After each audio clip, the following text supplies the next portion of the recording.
Like a fire that burns so bright, I was day and you were night.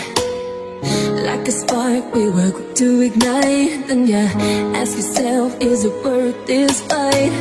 I love you so much sometimes, baby, I feel like I...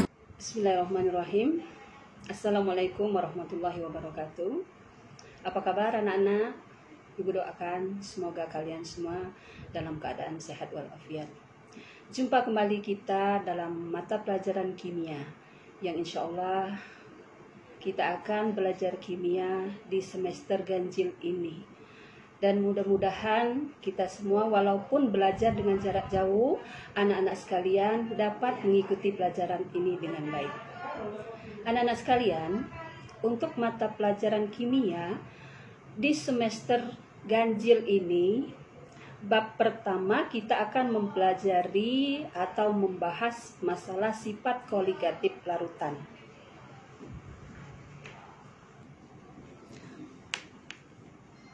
Pengertian sifat koligatif larutan itu adalah sifat larutan yang hanya ditentukan atau dipengaruhi oleh jumlah partikel zat terlarut. Anak-anak sekalian, kita lihat di sini macam-macam sifat koligatif larutan. Yang pertama, penurunan tekanan uap yang diberi simbol delta P. Yang kedua, kenaikan titik didih yang diberi simbol delta TB. Yang ketiga, penurunan titik beku yang diberi simbol delta TF. Dan yang keempat, tekanan osmosis yang diberi simbol V. Anak-anak sekalian, keempat sifat koligatif ini yang akan kita bahas, namun kita tidak langsung ke materi tentang sifat koligatif larutan. Kenapa? Karena ada materi yang harus terlebih dahulu kalian ketahui dan kalian bahas ulang, yaitu mengenai sistem konsentrasi. Jadi untuk sistem konsentrasi di sini ada beberapa macam. Yang pertama itu persen. Persen di sini ada bisa persen massa dan juga bisa persen volume. Kemudian ada bagian per juta atau part per million yang disingkat dengan ppm. Kemudian ada molaritas, ada lagi molalitas dan fraksi mol. Nah, dari sekian macam sistem konsentrasi yang disebutkan tadi, ada 3 sistem konsentrasi yang mutlak harus kalian pahami sebelum kita membahas masalah sifat koligatif larutan ini. Yang pertama, molaritas yang diberi simbol M. Yang kedua, molalitas yang diberi simbol M kecil, sama-sama M, tapi M-nya harus kecil. Kemudian yang ketiga, fraksi mol. Kita lihat sekarang, mulai dari yang pertama, molaritas. Apa itu molaritas? Molaritas menyatakan banyaknya mol zat terlarut dalam tiap 1 liter larutan, yang dinyatakan dengan rumus M sama dengan N per V atau M sama dengan G per MR dikali 1000 per V. Dengan keterangan sebagai berikut. M besar itu molaritas, yang kedua N itu jumlah mol zat terlarut, V itu volume larutan, tetapi ada beda antara rumus pertama dengan rumus kedua. Rumus pertama kita gunakan volume larutannya dalam satuan liter. Kemudian untuk satuan yang kedua kita gunakan rumus yang kedua itu adalah dalam satuan mililiter. Untuk lebih jelasnya, mari kita lihat contoh soal berikut. Hitung konsentrasi larutan yang dibuat dari 2 gram kristal NaOH yang dilarutkan ke dalam air hingga volume larutannya menjadi 500 ml. Sekarang kita akan mencoba menghitung. Oke anak-anak, tadi ada soal diketahui 2 gram. ketahui G-nya berarti dari soal yang ada tadi sebanyak 2 gram. Mr, massa molekul relatif, senyawanya NaOH. Kita sudah belajar menghitung Mr dari suatu senyawa. 1 kali 23 ditambah dengan 1 kali 16 ditambah 1 kali 1. 23 ditambah 16 ditambah 1. Berarti MR-nya 40. Kemudian volumenya itu 500 ml. Ini kalau kita jadikan liter menjadi 0,5 liter. Kita bisa gunakan dua rumus. Rumus yang pertama tadi, M sama dengan N per V. N ini adalah jumlah mol, V di sini volume, tapi harus dalam satuan liter. Berarti M sama dengan N. N itu kita peroleh dari massa. Kita ambil dulu ke sini N boleh. N sama dengan massa dibagi MR, berarti massanya 2 gram dibagi dengan 40. Berarti 0,05. Maka molaritasnya kita masukkan tadi N per V. Berarti N-nya ketemu tadi 0,05 mol dibagi dengan setengah liter tadi, 0,5 liter. Berarti molaritas larutan yang terbentuk itu sebanyak 0,1 molar. Ini untuk rumus yang pertama. Anak-anak, tadi kita sudah gunakan rumus yang pertama. M sama dengan N per V. Rumus yang kedua kita coba gunakan. M sama dengan G per MR dikali 1000 per V. Tolong diingat, V-nya harus dalam satuan mililiter. Jadi kita masukkan G-nya 2 gram, MR-nya 40 dikali dengan 1000 dibagi dengan 500. 2 per 40 0,05 dikali 2. Berarti molaritas larutan yang terbentuk 0,1. Sama kan? Kita menggunakan dua rumus, hasilnya pasti sama. Asalkan jawabannya memang benar caranya. Demikian untuk molaritas. Kita lanjut sekarang untuk yang kedua, yaitu molaritas. Anak-anak sekalian, kita lanjut ke yang kedua, molaritas. Ingat ya, simbol yang digunakan M, tapi M-nya harus huruf kecil. Molaritas itu menyatakan banyaknya mol zat terlarut dalam setiap gram pelarut. Ingat, kalau yang tadi dalam tiap 1 liter larutan, kalau yang di molaritas sebanyak 1000 gram pelarut. Rumusnya kita gunakan di sini. M sama dengan N per P. Mirip dengan di molaritas tadi, hanya saja P di situ sebagai pelarut, kilogram pelarut. Atau M sama dengan G per MR dikali dengan 1000 per P. Ingat, P-nya juga dalam satuan gram. Keterangan untuk rumus yang ada di atas, M itu adalah molaritas, P massa pelarut, G itu adalah massa zat terlarut, sedangkan MR itu adalah massa molekul zat terlarut. Coba kita lihat juga contoh soal agar kita dapat lebih mengerti. Perhatikan, Ibu akan membahasnya.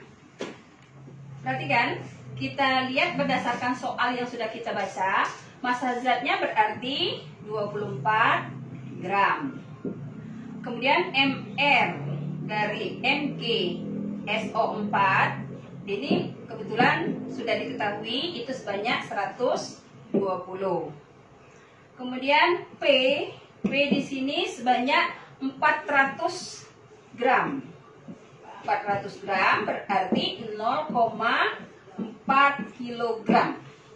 Nah, kita gunakan rumus untuk menghitungnya. M, ingat M-nya kecil ya. M sama dengan N per P. P dalam satuan kilogram. Masukkan ke sini. Boleh langsung ya, atau mau dicari satu-satu pun boleh, tidak masalah. 24 dibagi dengan 120 berarti 0,02. Kemudian M sama dengan 0,02 dibagi dengan 0,4. Berarti M sama dengan 0,5.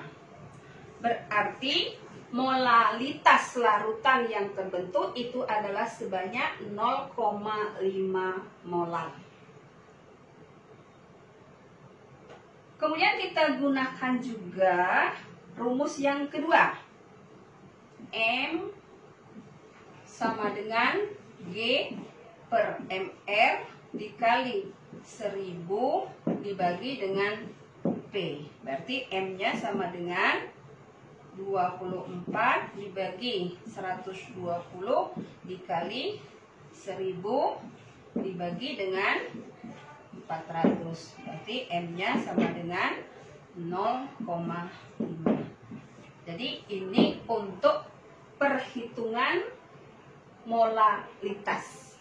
Anak-anak sekalian, kita lanjut yang ketiga, yaitu fraksi mol. Fraksi mol dilambangkan atau disimbolkan dengan X.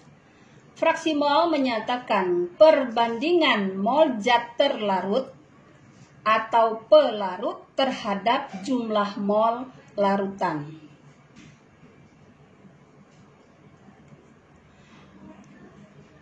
Jika jumlah mol zat pelarut kita simbolkan dengan Na dan jumlah mol zat terlarut kita simbolkan dengan Nb, maka fraksi mol pelarut dan zat terlarut adalah.